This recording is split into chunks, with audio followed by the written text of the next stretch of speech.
That's right. It's the BCM podcast. I'm today's host, Brad Swail. To my top left, we got Charles Blain. He's muted, and hopefully he'll stay that way the whole show. Michael Searle coming to us live from the holler. How's it going? Great, man. Awesome. So happy to hear that from both of you. Please like and subscribe and set notifications to on.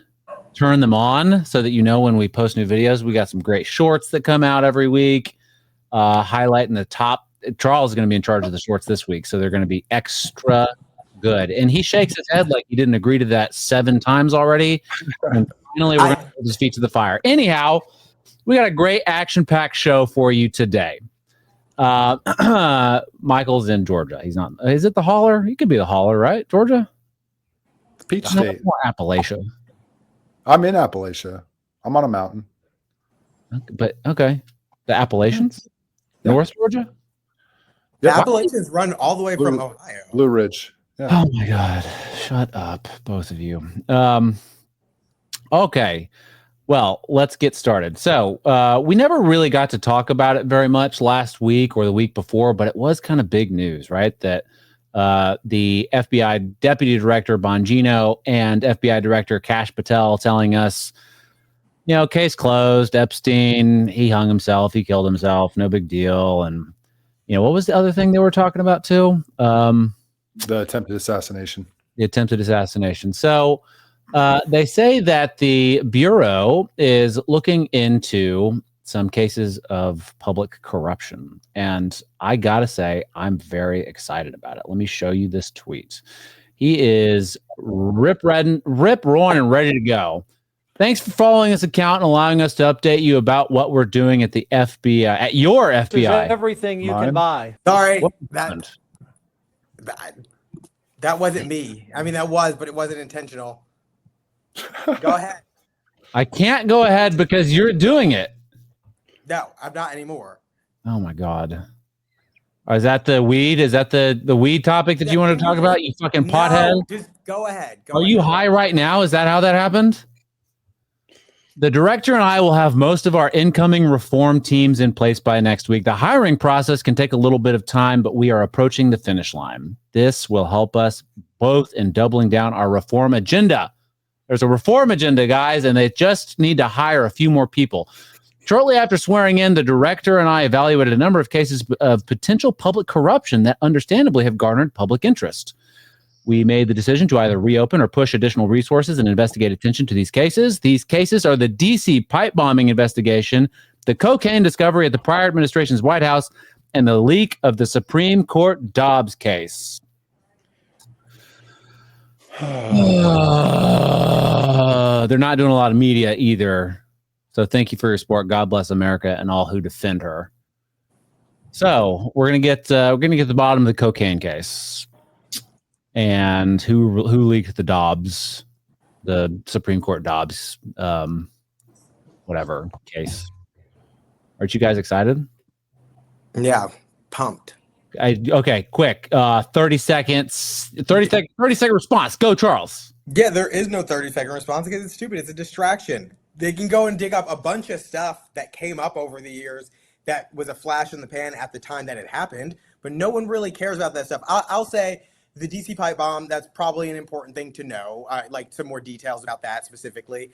And the cocaine in the residence, the reason I would say it would be important to know under most circumstances, but on this one, if it was a family member, they're not getting the same level of scrutiny coming through the White House when they come to visit their grandfather or father when they come to visit their father. So why do you think that it got in? How do you think it got in there? So the point I'm saying is that we don't really need an investigation into it. So it's stupid. It's a distraction. They're giving us everything we don't want so that they don't have to give us what we do want. Are you emphasizing father because of the Obama girls going to visit Michael? Michelle. Sorry. Michael, 30 seconds. Go. 30 seconds? Yep. 30-second response. Now? Go. Ready, set, go. Did you not know that the FBI can only investigate 3 things at a time? They have no more capacity. They certainly couldn't investigate Epstein. And I'm so glad to know that they reviewed the Epstein files before they had the reform team in there. So what are they saying? they just reviewed the files without any skepticism and then told us he's dead and then it'll go away. And here's some crumbs. Here's some crumbs. We're going to look at the pipe bombing and the cocaine. Stop asking us about Epstein. I don't care whether he killed himself or not. Who was he trafficking young girls to? Wait, you don't care? Who were the criminals that were getting the young girls? Who was he blackmailing? What was he blackmailing for? Who were his clients? What were they paying him to do? That's what we want to know. And you can get up there and lie to us, Dan Bongino and Kash Patel, but we're not buying it. We want the goods. We want the goods, says Michael Searle. Yeah, that's a good point. They didn't wait for their reform team to get in there before investigating this other stuff. And at the end of the day, like this cocaine thing, no one's going to give a shit. Nothing's going to happen. Nothing. It does. Whether it's Hunter Biden, stop clacking, Charles. Whether it's Hunter Biden or some staffer or Biden himself, no one's going to jail. No one's getting fined. Nothing's going to happen to any of them. It doesn't matter. DC. You really want someone to go to jail for bringing some cocaine into the White House? Like yes, because there's millions of black people that are in jail for less. You're welcome.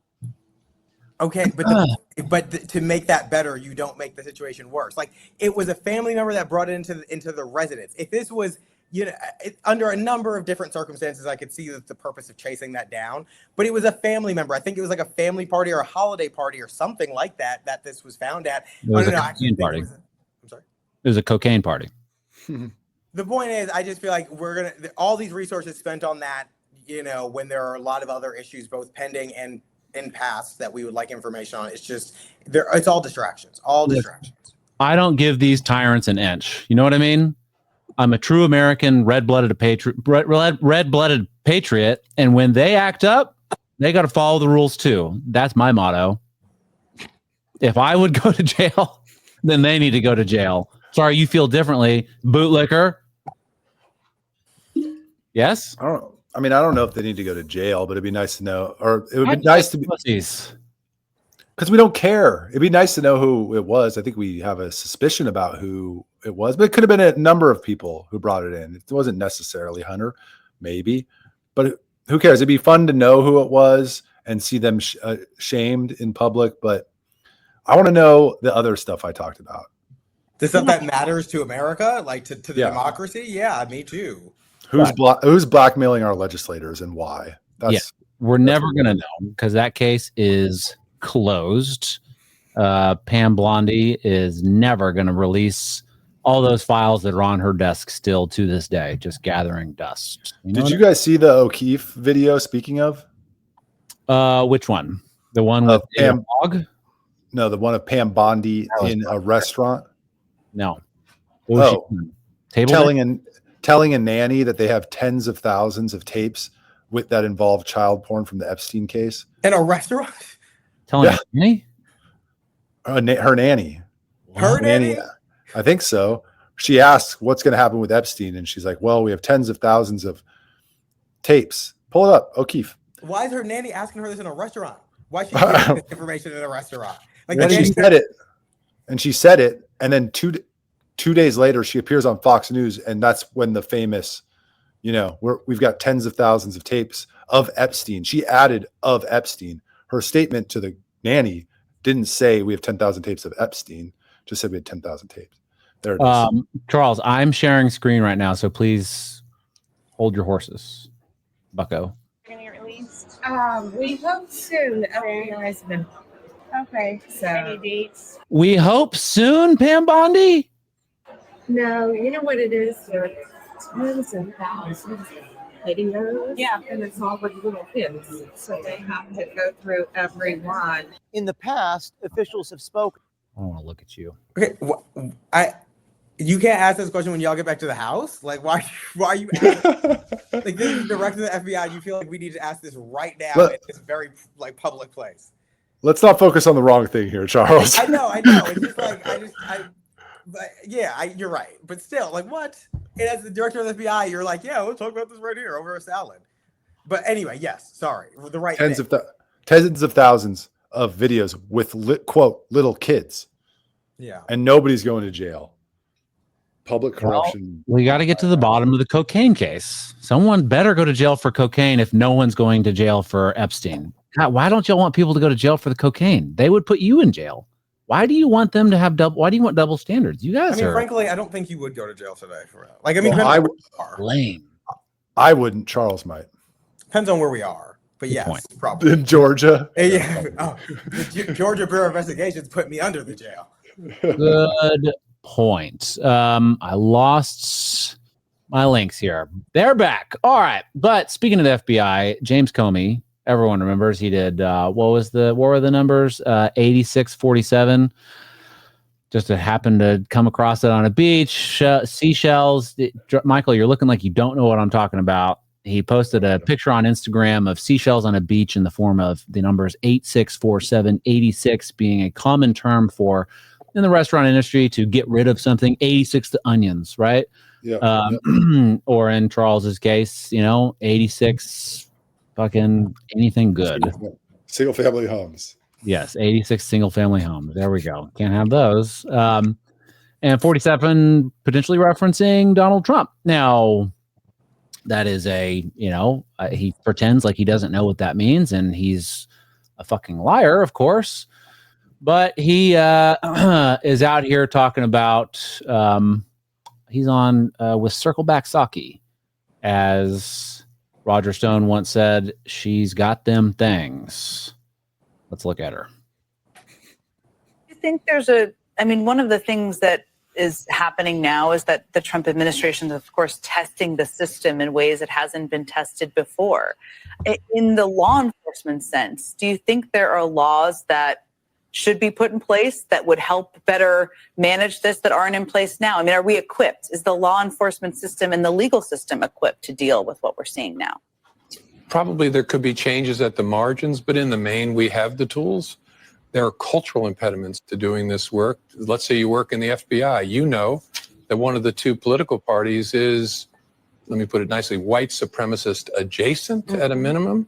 And so why would you want to throw your career on that side of the line and be summoned to Capitol Hill to be asked, why are you pursuing?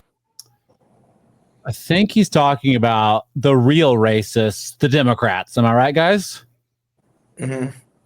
Yeah. No, I actually don't know what he was talking about. He's talking about the one party and the two-party system that we live in, Michael. He's referencing the Republicans. To put it nicely, white supremacist adjacent. He was trying to make a joke. He was trying to make a really bad joke, and I'm sure he practiced that like 5 times, thinking that this was going to like really hit. You think that he was making a joke? Like, you don't think he actually believes that, or he doesn't want? I should say, I don't think he actually believes it. Do you think that he wants people to believe it? Yeah, I think he wants people to believe it, but he also he said it in a joking sense so that people will be like, "Oh, ha, ha, there's truth to that." Okay. Yeah, but my question: what were they talking about? I get what I heard what he said. We're talking about reform, like the FBI being able to do its job, and like if you're a career FBI jabroni, and you want to go in there and just do your job, are you going to really do it for a Republican white supremacist administration?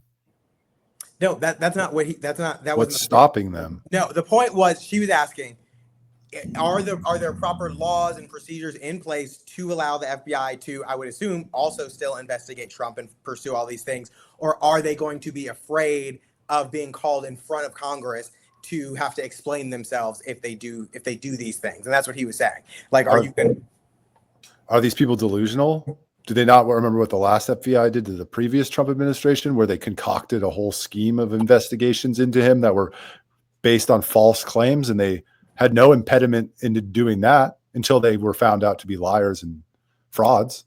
Here's a cute picture of James Comey.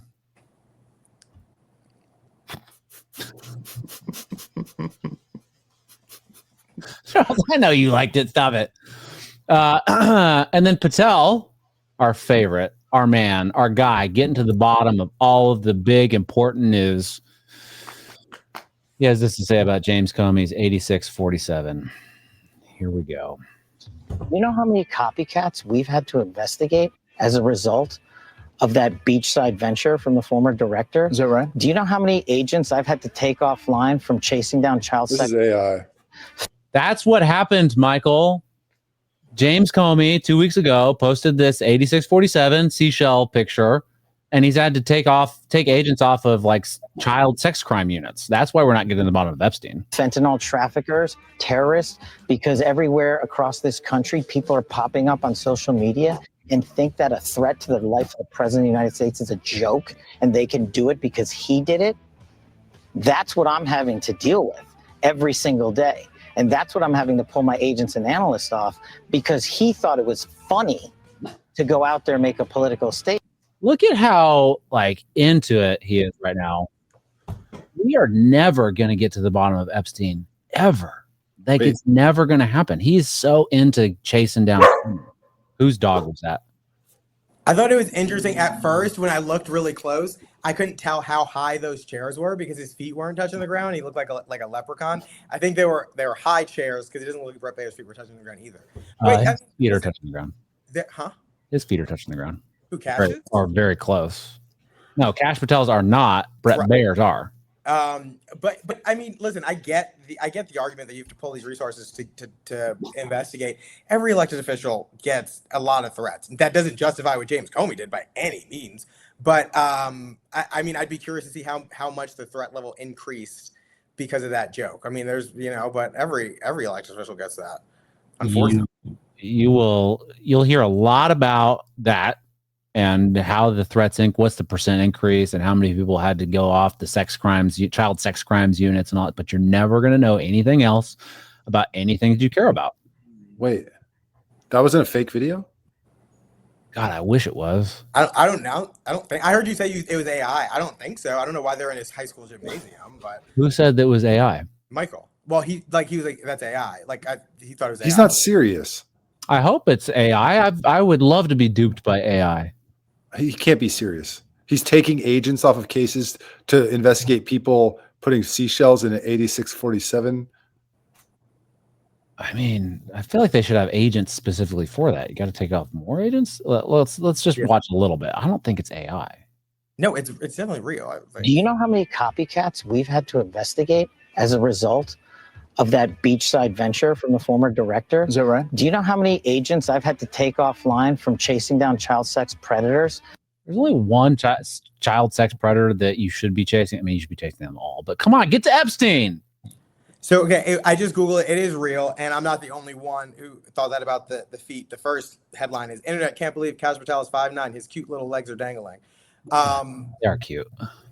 Yeah, it's real. But yeah, I mean, you're taking agents off the street to investigate claims that are probably purely. I mean, I know you have to actually ferret through it and make sure, but like, how many agents really need to get taken off the streets for that? He should get himself some DeSantis boots. Don't give them any ideas, Michael. I'm sure you guys are wondering about my background. It's Donald Trump as a taco. And that's the left's new meme, taco. Do you know what taco means? No, you don't. Obviously. Excellent job. It's Trump always chickens out. And it's referring to, they're getting clever with their memes. They didn't fall out of the coconut tree yesterday, if you catch my drift. Well, by technical definition, that is not a taco. What's not a taco? Him in the picture behind you. I mean, yeah, he's a person wearing tacos, so calm down. A point of view term called the taco trade. They're saying Trump always chickens out on your tariff threats, and that's why markets are higher this week. What's your response to that? I kick out? Chicken out. Oh, and then I chicken out. I've never heard that. Never heard chicken out before. And then he rambles on about how he starts high and goes low, whatever. It's all just, but he does this little piece at the end. China, we were doing no business because of the tariff because it was so high. But I knew that. But don't ever say what you said. That's a nasty question. Go ahead. Don't ever say what you said. It's a nasty question. You go get her, Mr. President. So in their defense, this is actually something that might work with Trump. Yeah. You're challenging his ego. Calling him taco? Calling him a chicken. Yeah. Well, I mean, so what is he going to do? What do you think it's going to challenge him, and he's going to go harder in the paint he's going to increase the tariffs? But you call me chicken, watch this, or what? No, it's just going to hurt his ego. And then what happens? He goes to sleep and he feels fine the next day. So what does it mean it works? I mean, are they trying? What is their goal? What is it working towards? Yeah, I mean, well, every attempt the left has made to discredit Trump has only made him stronger because they don't understand brand. And you don't attack a brand by saying, "What he's a white supremacist." That doesn't work. It's not true. Challenging his ego, calling him a chicken. His ego, he's the impression he gives is he's a big, strong businessman that makes deals, and you call him a chicken, and then you point to stuff that he's doing that could be perceived as chickening out. That degrades that brand that he's built for himself. So when I say it could work, that's what I mean. Because some people who are on the margins about him are like, "Oh yeah, he's chickening out about the Epstein stuff. He's chickening out on tariffs. He's chickening out." So you're degrading the brand. That's what I mean when I say it works. Well, it also works because those kind of attacks are the ones that actually get to him. Like even how you saw that at the end, like that's a nasty, like that sat with him. Like typically he would kind of like move it off, but those are the kind of attacks that he doesn't. Well, I mean, who does want to be called a chicken? But like typically being called a chicken isn't at an adult age isn't like that offensive. But I mean, who doesn't want to be called a chicken? I don't know. I mean, who wants to be called a chicken? Sorry. Yeah. Well, do you guys want to do a little potpourri? You're the host. Clear the air a little bit. This one's for you, Charles.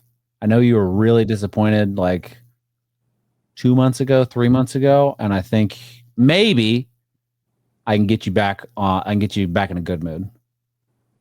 3 city-killing asteroids could strike Earth within weeks, generating 1 million times more energy than Hiroshima atomic bomb.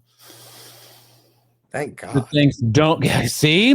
Oh my God. Venus is concealing at least 3 city killer asteroids that could strike Earth in weeks without warning, potentially wreaking havoc upon our planet before we can react. 20 co-orbital asteroids, that's space rocks in the orbit of 2 celestial bodies of Venus, are currently known, the authors warned in the Apocalyptic study. Is that a joke? Which are published in the journal Astronomy and Astrophysics. I'm not going to try to say their names because there's a bunch of fucking numbers. It's dumb. But this is from New York Post. So, Charles, we got 3 potential asteroids, city killers. Well, I mean, if we're lucky enough, if they come fast enough and hit just the right spot, they can get more than a city. Okay, so listen, we got 3 city killers. Let's say they go to 3 different places. Okay, Charles, you have to pick 3 places for them to hit. Where are they hitting? 3 places for them to hit. And it has to. You can't say like the Grand Canyon. No, you didn't say no. You not, said, yes, I'm giving the rules. You started answering before I was done. It has to be. It's city killer, so it has to be cities. Go. Okay. Well, city killer is a definition of size. It's a size. Yes, because when it hits, it has enough energy to destroy a city. Go on. Antarctica. Okay, lame. Yeah, definitely Antarctica. Particularly this like one spot in Antarctica. Maybe the Svalbard Island. No, like out near Easter Island, but not on Easter Island. So you want a tsunami to wreak havoc on the coast? That's fine. Go on. And then maybe by the Bermuda Triangle area. Like if you can pinpoint exactly where Bermuda Triangle, like the center of it is, right there. Okay, so you want you want tsunamis? Okay. No, they wouldn't guarantee a tsunami, and it wouldn't guarantee. Yes. And at least if it whatever, that's where I want. It would guarantee tsunamis for sure. Okay. I don't understand why you're picking island. You picked Antarctica. Like, you're trying to obviously avoid cities, and I get it. You're trying to be a nice person, but you are rooting for asteroids to destroy the Earth. This is not you've done it, so it's a little confusing why you wouldn't just pick cities. It's fine, but you picked Antarctica because there's nobody there. Why wouldn't you just pick the North Pole too? Because Santa's there. Okay, it's fair. That too. Why didn't I pick the North Pole? Because why would you want them at the south and the north end? You want to like put it in different places. And if you put Antarctica, there are people there, some researchers. Charles had a conversation at a gas station, and now he's interested in Antarctica. No, I'm interested in rid of Antarctica. You're interested in what? Getting rid of Antarctica. I still want to know how a conversation happened at a gas station. No one has conversations at gas stations unless you know the person or it's a homeless man accosting you. I have conversations everywhere I go. My friend Ryan was in a Budweiser commercial and a Super Bowl 6 years ago, and I show people the video sometimes in line at Starbucks. Like, I have conversations everywhere I go. How do people like file restraining orders on you? What are you doing? You know, there are certain people in this world who keep the fabric of society together. And those are those people who, when you're in line at the supermarket, I don't do it at the supermarket, but when you're in line at the supermarket and they start talking to you and stuff, it's talk to people when you go out. It's a fun thing to do sometimes. And what's wrong? You do it at Starbucks, but not a supermarket. Why? What's the criteria? I mean, it's just like the setting. I don't feel like talking to people in the supermarket. I'm busy. I'm checking my coupons, doing the thing I'm doing. Coupons. Okay. You're a good guy. I love you, Charles. No big deal. You talk to people at gas stations about Antarctica. Whatever you got to do, buddy. I do want to hear this story, but another time. All right. Wait, why am I the only one who had to pick 3 places? And pick 3 places. Any of the you want asteroids to destroy Earth? Go on. Yeah, any of the three suburbs of Washington D.C. Asteroids, take your pick. Oh shit. Sorry, guys. Wait, why not Washington, D.C.? Oh, because Itself? the CIA might come after us. I mean, the Uh-oh. FBI. Cash Patel's got to take some agents off some child sex cases to come after Michael. Uh-oh. An asteroid joke. They're not posting 8647 or something. Yeah. Okay. Well, Charles, let's do your weed case. Let's do this. Come, pull it up. Well, it's your segment. No, please go ahead. Weed. It's you put it on there. You threw the video up. Come on, let's do this. Dan Patrick is finally getting weed and he's throwing it at people. You wouldn't buy this. You don't want that. I know you wouldn't, Dan Patrick. Come on. A smoke shop and a vape shop that will either cause potentially paranoia, schizophrenia, tremendous health issues for you. And I need for you all to take the story seriously. Because does anyone want to try any of this? Anybody want this bag? Kash, you want it? I don't think you want it. You wouldn't dare buy it. But nothing is more important than stopping a kid getting a hold of this junk. Do you understand? No, look, we don't want adults having this either. What are you, crazy? You want to go home and eat a bag of this tonight? See if you're here tomorrow? See if you're here tomorrow. Thanks, Mom. Dan Patrick going hard in the paint against marijuana. I hadn't seen that video. Well, it's from yesterday's press conference. He had a press conference yesterday where he laid out, I think he's getting frustrated that a lot of people keep making a joke about his THC ban and the media is not covering it in a way that he would like. And so he held this press conference to talk about just how bad these edibles are and how mislabeled they are, and referenced I think 22-year-old guy who ate them and then ran in front of a train and killed himself. What are the jokes that people are making? I've not seen any real jokes. Well, I mean, they're making a joke about it being stupid, like stupid ban. Yeah, mostly on the BCM podcast. Am I right, Michael? Your response? I mean, him throwing the bag was a highlight of my day so far. That's pretty fun. So all the social media pressure is getting to him. Well, that's one. 2, he's wrong. He knows he's wrong. I don't need you to tell me what I can and cannot buy or eat or drink or whatever. Like, I didn't go buy those things and eat them and run in front of a train. Like, bad stuff happens in the world. It's not because it's legal or it's illegal. That guy may have found another substance and done something else horrible. I have no idea. Banning it's not going to solve the problem you say it's solving. And I don't need the lieutenant governor of Texas telling me what I can and cannot buy. And I think most people think this is ridiculous. We get if you're trying to keep it away from kids. Okay, let's talk about what that would look like from a regulatory standpoint. Let's talk about what laws would look like to keep this stuff away from kids. You're banning it for adults. We're grown people. We can make decisions for ourselves. We don't need nanny Dan Patrick telling us what we can and cannot buy. And like the thing is, it's banned for kids, right? Like kids can't. If the store is following the law, a kid can't walk in. A 7-year-old can't walk in and buy that stuff. So like enforce the law. And he said in a different interview or something that there's not enough resources to enforce that. So you just kind of like remove it all together. But what happens? Like his argument, one of the pieces that was cut out of there, he said that first bag he held up, he was like, this is like 18,000 milligram or whatever the measurement is. Charles is pretending like he doesn't know how it's measured, but go on. I don't, but it's 18,000 or 15,000.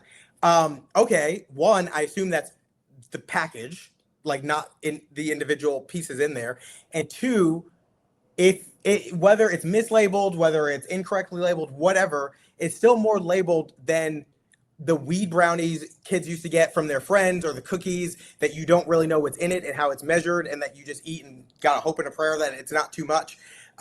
So I don't understand. And also this argument that's about safety, I don't really believe that, because there's a bill, HB SB. Let me see. I was trying to type it before. I can't find it right. Well, I mean, I have the bill in front of me. I don't know what the number is, but anyway, this bill was to ban gas station heroin. And it's this product that is already illegal in 9 states and no approved FDA uses, and it couldn't get through the House. It died. And I don't see a big deal being made at the Senate about this. Now, I don't know if this stuff is as bad as they're making it seem. A bunch of the research seems... What is gas station heroin? What is that, kratom?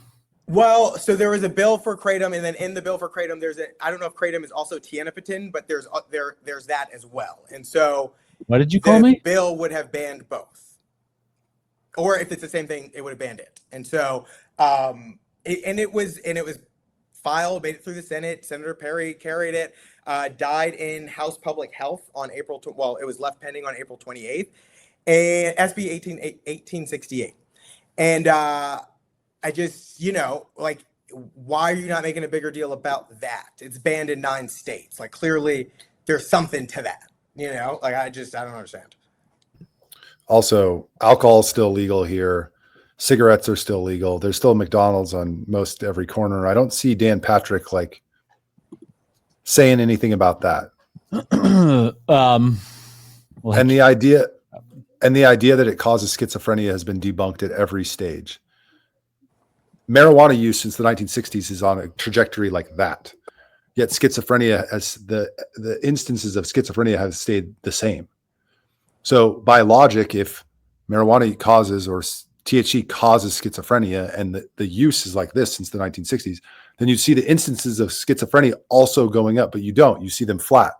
So this whole thing that it causes schizophrenia is just bullshit. It's BS. Michael, I know it might be hard for you to see, but I want you to zoom in as much as you can, squint hard, and see if you can see all these people. You can see some of them. There's that lady there, to Dan Patrick's left. What's her name? Donna Campbell. Donna Campbell. Donna Campbell, all right? And there's some other, maybe you can recognize. Now, in the white? No. White is Huffman. The next one over is Donna Campbell. All right. Yeah. All right. So squint real hard. Last week you said that that many people that voted for this probably use it from time to time. Now, I'm not asking you to name names. Just squint real hard. Can you recognize anybody in this photo that with some degree of certainty does THC? No. No. Fuck. I mean, I can't say either, but would I assume that somebody in there, like, when they're hanging out with their friends, might have a weed cookie or something? Yeah. Like, yes. Donna Campbell? I have no idea. She's a doctor. She probably knows that it's not as concerning as it's being made out to be. I mean, Donna Campbell might get pretty wild at parties. But also, this press conference, I think, was to put pressure on Abbott, because I think Abbott's feeling the weight of the state, who is very loudly saying that this is a dumb ban. And we know how much they emphasized polling this past session, and polling wildly in favor of THC.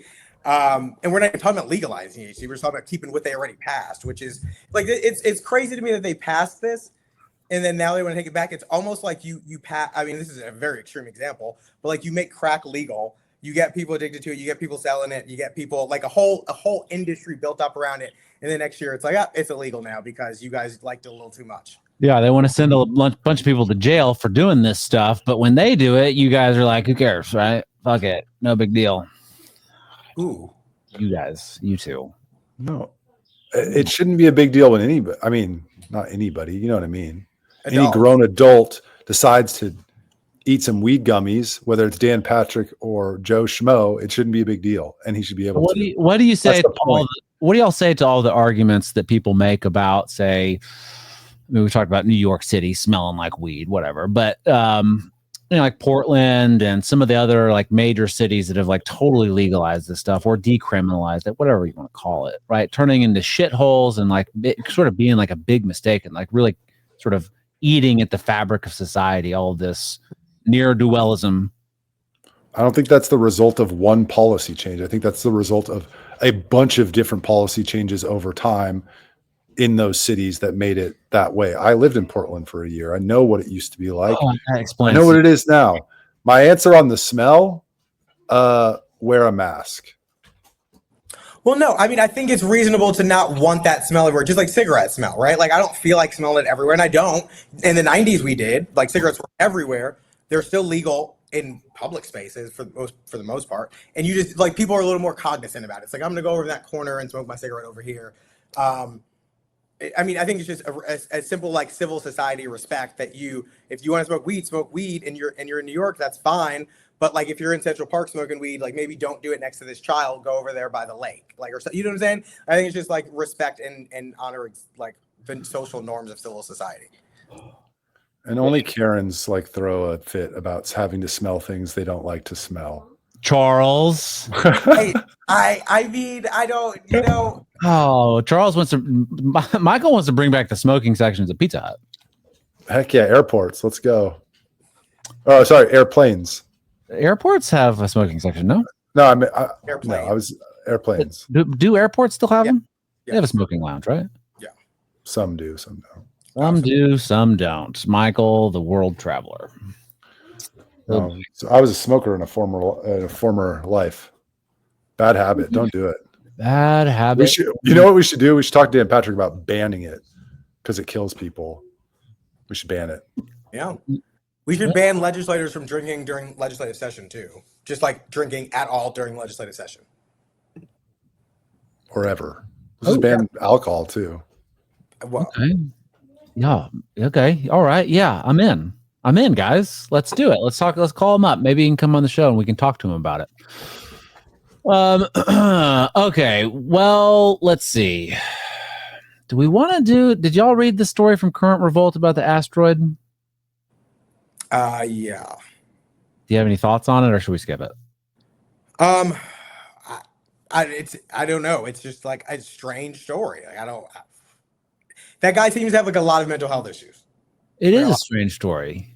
It is a very strange story. Let me pull it up. And essentially there's some shenanigans going on at the Attorney General's office. Michael, did you read it or? He's formerly at the Attorney General's office. Formerly. I'm somewhat aware. I wouldn't say I read it.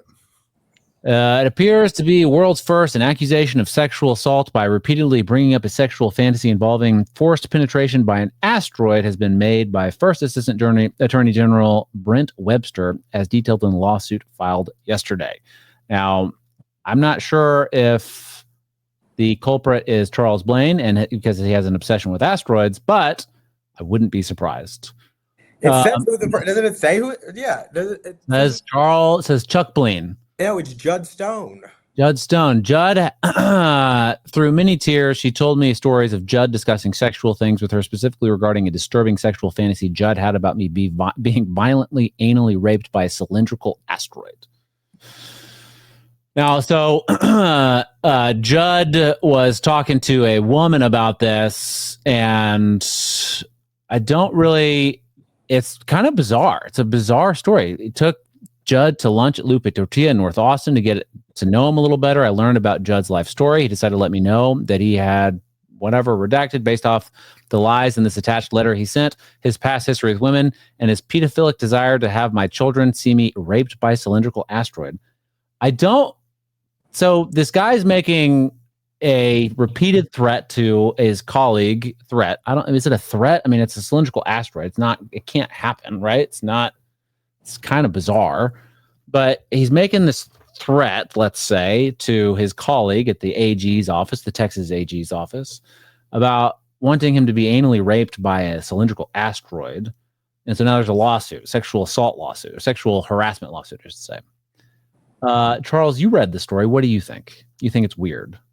Well, I didn't like pay close attention to it, but yeah, it's weird. I think it said it's a dream he had. So I feel that. I think that's what he said. Then there was another story. I don't know where I saw it. Maybe it was on Twitter or something. That he was also telling this woman, the other employee, that he would like beat sex workers, and I don't know if that was a dream or if that was real or what. The guy sounds like he has like a lot of mental issues. Like, I don't really know what more like, you know. Yeah, Michael. So this is Judd Stone, correct? Yeah. Is having a fantasy about Brent Webster getting raped repeatedly by a cylindrical asteroid, and Brent Webster has filed a sexual assault or a sexual harassment lawsuit. That seems to be the case. Wow. And I don't know that I think the first part said the guy, Judd Stone, also had the dream about himself, if I'm not mistaken. I think I read that correctly or something. I don't really. I'm curious to hear what you say, Brad. I don't really have any immediate thoughts. It just seems bizarre. I mean, it is bizarre, and I'm kind of thinking like, all right, not appropriate workplace conversation for sure. Give them that. Sexual harassment, maybe in that context, I can also give them that. But it's also possible you're talking about like, it seems like he really just hates this guy. You know, once his children, it's not nice. Once your children to like witness you being anally raped by an asteroid, ugh, again. But it's so like out there and absurd. It kind of seems just like a dude making like dumb like sexual joke threats, right? I mean, yeah, but it's also 2024, and like you don't make those those jokes. 2025, but you're close. But this happened last year, so you don't make like, you know, even if it's like a dumb joke, you know, you don't say that because it very well could turn into something like that. So I pulled up a separate article. It wasn't made. It doesn't. I don't think this was made to Brent Webster. It seems as though it was made to. It was the person suing is Jordan Eskew, another former employee of the Attorney General's office, who's a woman. So it sounds like they were saying this to her, and then I guess they reported it to Brent Webster, who then he also said it too. So like, yeah, I think like as an attorney in the AG's office, you know better than to say that to like a girl. Yeah, well, it does get. There is this detail. Judd publicly described this in excruciating detail over a long period of time to a group of OAG employees, Office of the Governor employees, federal judges, and other non-government employees at a table. You don't do that. That's not good. He should be fired. And I don't know if this, like, it's definitely not appropriate talk to be talking about at work with people, but is it a real threat? I just see, like, without more detail, it just kind of seems like this is a really weird story. Crazy things are going on at the Attorney General's office. Why is this guy talking about this? And this was actually while they were on leave working on his trial, on Paxton's impeachment trial. And it says Stone also berated her, calling her white trash, and began screaming at her over a spreadsheet. Well, Tony's got to get his hands on the deposition audio. Come on, Tony. Got to get it. Yeah. Okay, I thought that was going to be a little bit more fun of a topic, but it is. You guys are right. It's kind of weird. It's kind of hard to really. I mean, it's just he sounds like crazy. Yeah, he does sound crazy. He absolutely does. That's excellent commentary. I appreciate that. So let's talk about the big, beautiful bill. We have David Sachs. He is the AI and crypto czar for the Trump administration. He has this to say about the big, beautiful bill. Let me share screen. And it's about the Doge cuts. I know TikTok loves when we talk about the Doge cuts because they fucking love it. There was no fraud, Brad. No fraud. Zero fraud. The federal government is 100% above board. Every bureaucrat follows the law and doesn't do anything shady ever. And we should definitely spend $8 billion or $80 million to see if mice can be transgender. That is not waste, fraud, or abuse. I mean, again, on that specific one, it would be interesting to find the results. Because if you can make it happen, then it's not a natural thing. It just kind of seems like that would answer the question. I mean, we know, whatever. He says, first, reconciliation bills only deal with mandatory spending, not discretionary spending. Since the DOGE cuts apply to discretionary spending, they will have to be dealt with separately. To be clear, I will be very disappointed if the DOGE cuts aren't codified, but according to Senate rules, that has to happen on through a different vehicle. Second, the big beautiful bill does actually cut spending. It's not just seconds. It's just not scored that way because the bill removes the sunset provision from the 2017 tax cuts. In other words, the bill continues tax rates that have been placed since January 1st, 2018. Undoubtedly, there are things that could be improved about the bill, but Republicans only had a 1-vote margin in the House to work with.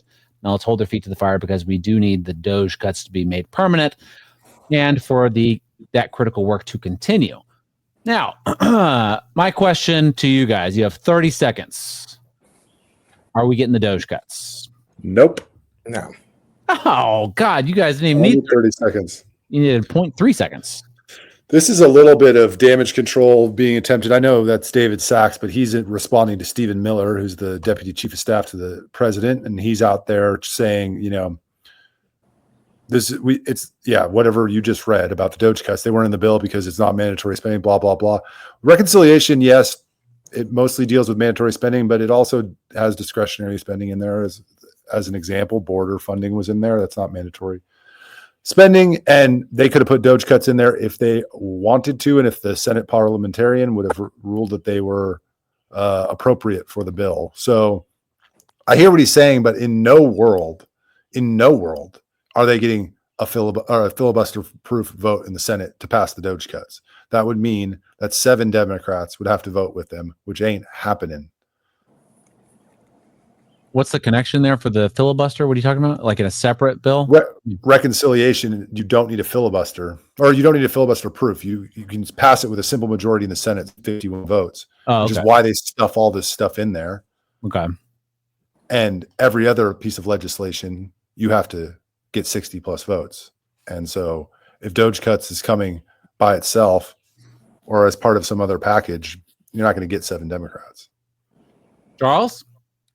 Michael knows the rules better than I, but I was going to say, if they wanted it done, they could have put it in there. If there are mechanisms in place that they could use and tools to their advantage to get things like that done. As far as the spending cuts, you're right. A spending cut a tax cut, when you look at kind of governmental accounting, counts towards expenses because if you're not bringing down expenses and you're keeping taxes low, that's one thing. But if you're spending more and you're holding on to a tax increase, it looks like am I saying that right? Yeah, exactly. Yeah. So the point is, the underlying point that they're not clarifying in that second point is that they're not cutting spending. Yes, if you held those tax cuts from before, great, do that, but also cut spending, and then the bill would have cut spending. But it didn't. It looks like it's going up because you're holding on to the tax increases, but they're not cutting spending. So, well, they would argue that they are increasing the level of growth less than it would have been. So that is an argument, which is a cut. Yeah, no, that's what they would say. And I actually will, CBO is typically scores it how the swamp wants them to. So take the CBO scores with a grain of salt. Their projections for growth over time are pretty low. So I actually think they're trying to make it look worse than it actually was. And I think we can give them a little bit of credit for that. But the reality is they're trying to do a little damage control because people are pissed about this DOGE thing not being in there. And if they wanted it to, the Senate parliamentarian answers to J.D. Vance. So here we are, and Elon Musk is officially out. He has cut ties with the Trump administration. He no longer does that thing, finds the fraud that doesn't exist according to TikTok. And I just don't, it kind of seems like the system always wins and nothing ever happens. And why? Because Elon's gone? That's because I don't think we're going to get the DOGE cuts. We got Kash, Patel, and Dan Bongino, blowing smoke, saying we can't, it's all, case closed, right? We got all the files sitting on Pam Bondi's desk. Supposedly there's videos. Talking to her nanny. She's not talking to the American people. Just saying nothing ever changes. You know what I mean? Well, I mean, listen, like, unfortunately, that's government and that's politics. I keep seeing a lot of people who are like newly Republican on Twitter who supported Trump and have like, are these social media accounts that now have amassed a massive following during that campaign. We didn't vote for this. We're never voting Republican again. Well, like, get used to being disappointed because a lot of us have been here for a long time, and this is what we're used to. That doesn't mean it's acceptable. That doesn't mean we should just give up. But like, get over your depression. Understand that this is what they do, and stop putting your faith in a politician. And I guess stop voting. I didn't say stop voting. I said stop putting your faith in a politician. You can vote for somebody and not put your faith in them. You can vote for them and then hold their feet to the fire and make sure they're accountable. Now, here's the thing. A lot of these people today who are mad about this have been apologizing for all the other missteps or things that, you know, about faces that have been done so far this administration. Mostly the release of the information or the lack thereof. A lot of these people have been on social media apologizing for this stuff. And so they allowed it. And when you allow things like that to happen, you get to this point and then worse down the line. Yeah. I mean, it's getting to a point where you can't make excuses anymore, though. I get that they have a slim majority and that the Senate is a bunch of swamp creatures and the House is split among MAGA and establishment. And I get all that. But on the things where he has discretion, he's falling a little short. And people are noticing, and it's getting to a point where you can't make excuses or apologize for it. And the problem with Trump being the same as every other politician before him, which is over-promising and under-delivering, or over-promising and doing the exact opposite, is he ran it as the antithesis of that. And so just becoming one of those people yourself, it's worse because you told us and the American people you were going to be different. And it's worse because you have two non-consecutive terms to compare. So it's like you look at that, what we had 8 years ago, and then, I mean, we're early on now, so we don't know what it's going to look like. But like, when you compare him to himself before, like he was in DC and then he left DC and now he's back in DC, like it's going to be a stark difference if it continues down this path. And so, yeah, I mean, I think you make a great point, though. You built a brand about being everything that isn't DC. And I think when people buy into a brand and then it breaks them, that's why, like, that's devastating for a lot of people, especially people who have made politics their religion. Here's the thing, real quick, Brad, and then you go. There's a lot of good there too. So he's done a lot of good. Mm-hmm. And when you compare to what it would have looked like had Biden won another Kamala won. I mean, we'll take it all day. Right. Yeah, I guess. But is that a win? Like, is that like good enough? You win by losing. He released the JFK files, even though they had been scrubbed by the CIA 40 years ago. So arrest the CIA. I don't like why. This is the thing. Like, I don't know. I don't understand. Like, close the border. He did do that. That's good. Yeah. Yes, I'll give him that. There's good stuff. I'm not saying he kicked illegal immigrants off of Medicaid. Kicked them out, or will. Yeah. I mean, so there are things. Yeah, there are things. There are things we can be excited and happy about, but there's a lot of things that we're disappointed about as well. Yeah, and he's closing the Department of Education. I feel like that's, okay, that's a very it's in the public mind, education, right? And so he's going to close that one. That's good. But I mean, when AOC wins in 2028, she's just going to open up a bigger, more beautiful Department of Education. So it's not permanent, right? And there's a lot of other agencies that he could close as well. And it's good, but he could do more and try to make it permanent. But speaking of, if Joe Biden had won or Kamala Harris had won, we got David Sachs is back. He's talking to this goober. What's his name? Jesse Waters. Jesse Waters. What the Biden administration was doing, and let's face it, it wasn't Biden.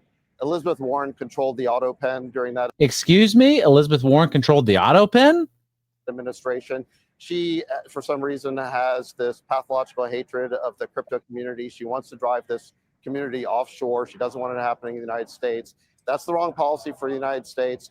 Well, she wants the crypto community to go offshore. They probably are already offshore because they're a bunch of criminals, Michael.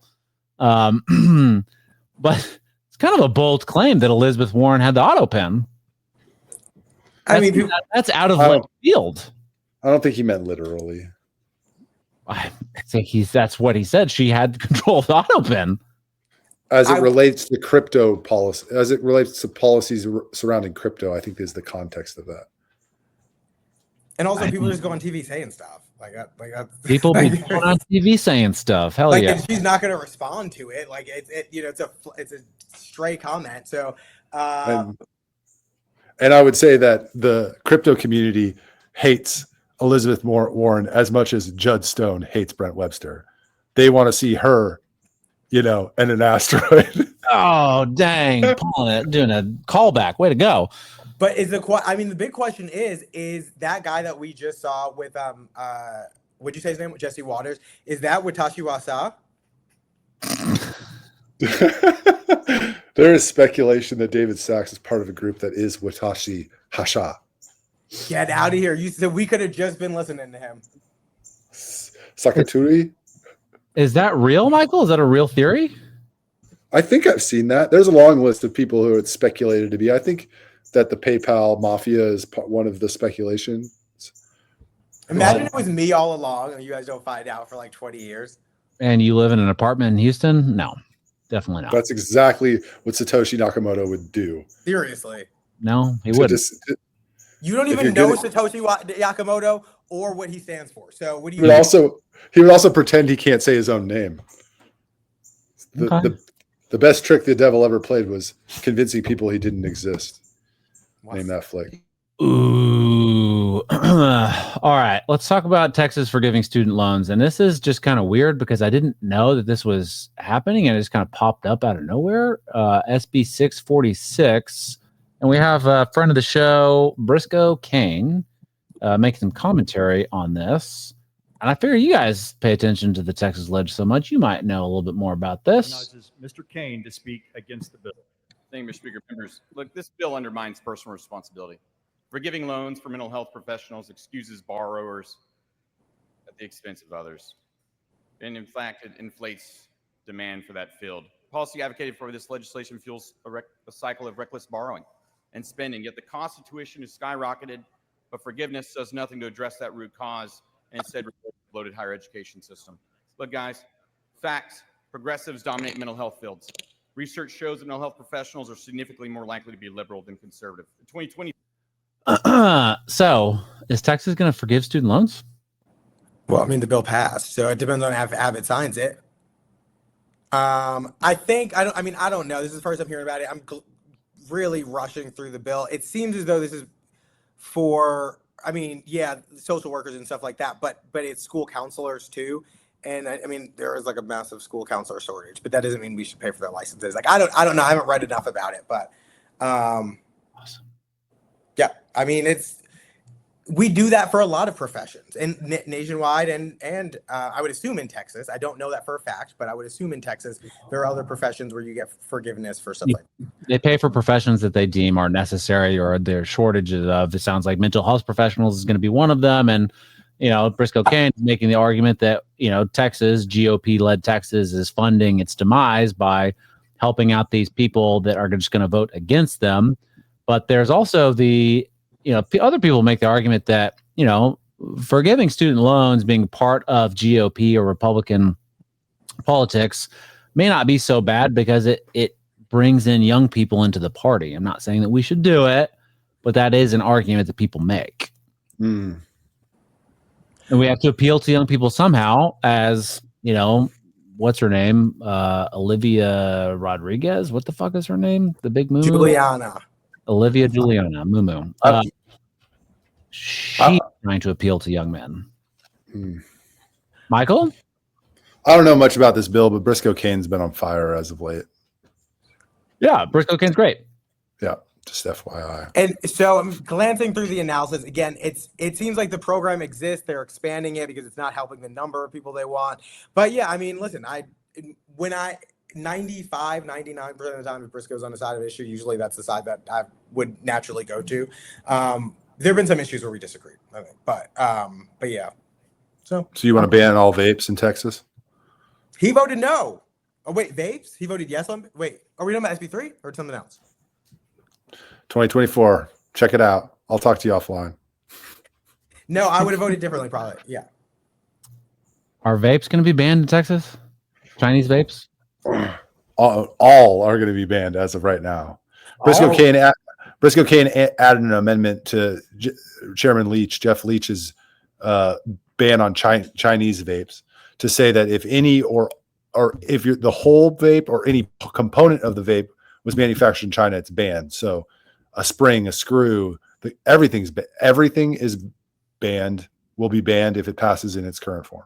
So do you think that that's Briscoe Kane's way of killing the bill? Interesting.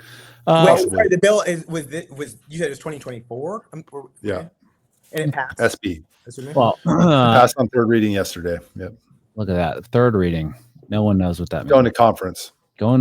Still, no one knows what that means. All right, guys. It's been a real pleasure speaking with both of you.